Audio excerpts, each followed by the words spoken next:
Hello friends, this is Granny's GodPod 83.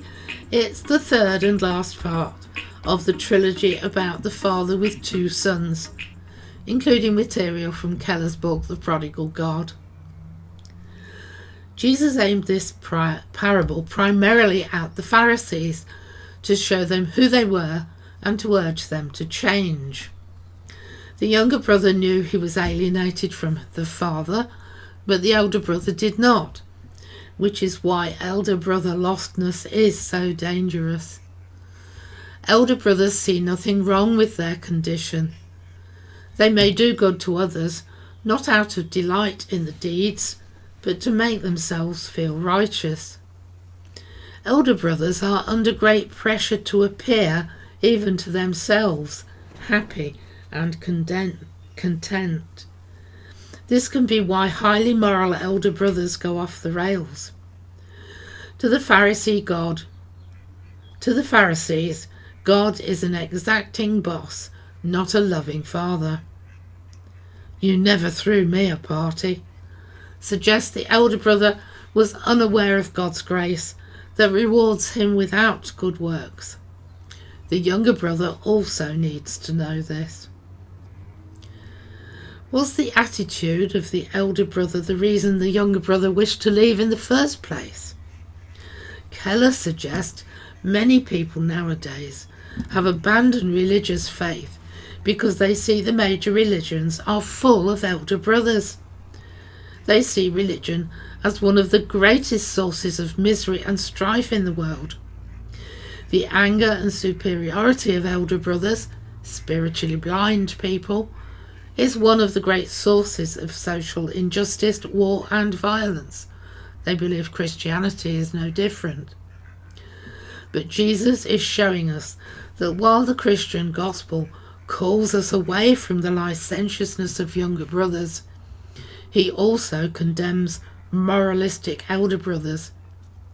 Jesus is deconstructing the religiosity that is one big problem in the world. What do we often miss in the parable? What does Jesus leave out? See how the father comes out to both sons. He runs and kisses his younger son, making his remorse far easier. He also comes out to the elder son, begging him to come into the feast. Here Jesus shows there is hope even for the Pharisees. He pleads with love to his deadly enemies, but leaves himself unanswered.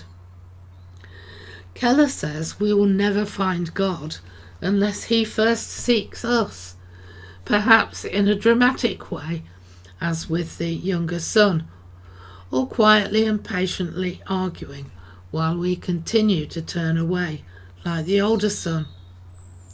How can you tell if he is working on you now? If you find yourself wanting to escape your feeling of lostness, it is not something you could have generated on your own. It shows the Lord is even now at your side.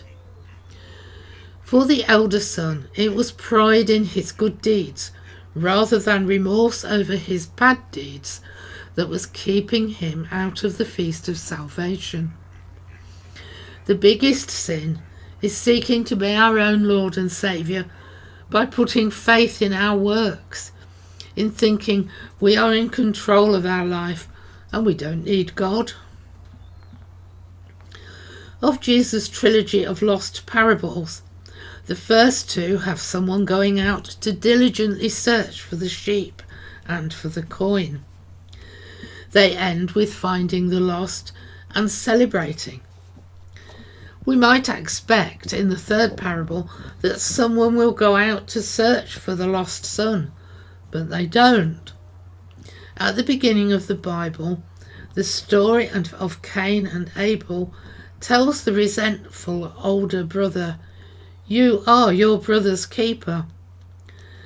While it is likely that in the third parable the elder son had been sending out servants to spy on his younger brother, or else how would he know what the younger brother had been up to?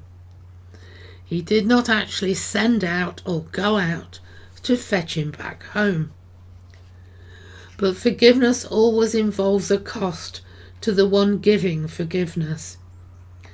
If the wrongdoer has to do something to merit forgiveness, then it isn't mercy. But here we have an elder brother that is flawed, whose petulance resembles a child having a temper tantrum, and we are left without a happy ending. What kind of older brother would we like? One who was willing to come into the feast? One who was willing to pay the cost? One who was willing to suffer on the cross so that we could enter the feast by grace alone? The Bible has an overarching theme of exile and homecoming, and in recounting to us these parables, Luke describes individual redemption and reiterates the promise of hope for the world. The feeling of homecoming may be one we look forward to with nostalgic pleasure, a feeling used by many Christmas films and melodies. Our own Christmas may be unlike the image, disappointing us when it does not measure up to our childhood memories, so that we feel a sense of loss. Our earliest memories can be triggered by smell and taste, with thoughts of those relationships that are no longer a part of this world. Ralph Vaughan Williams used words from Psalm 34 verse 8 to write a choir piece called "O Taste and See How Gracious the Lord Is." Worth a listen. It was sung at our late Queen's state funeral. C.S. Lewis spoke of a spiritual homesickness. Is this a longing to return to something in the universe from which we have been cut off? An innate nostalgic longing for the Garden of Eden from which we were thrown out? In this sense, are we all like the younger brother, all exiles with a sense of longing for we know not what?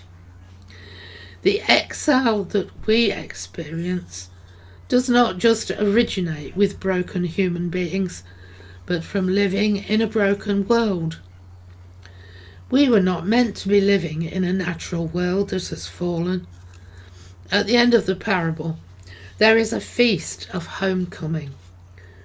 Revelation 19 tells us of our forthcoming feast at the marriage supper of the Lamb in the New Jerusalem, when the Father will meet us, embrace us, and bring us home to the feast.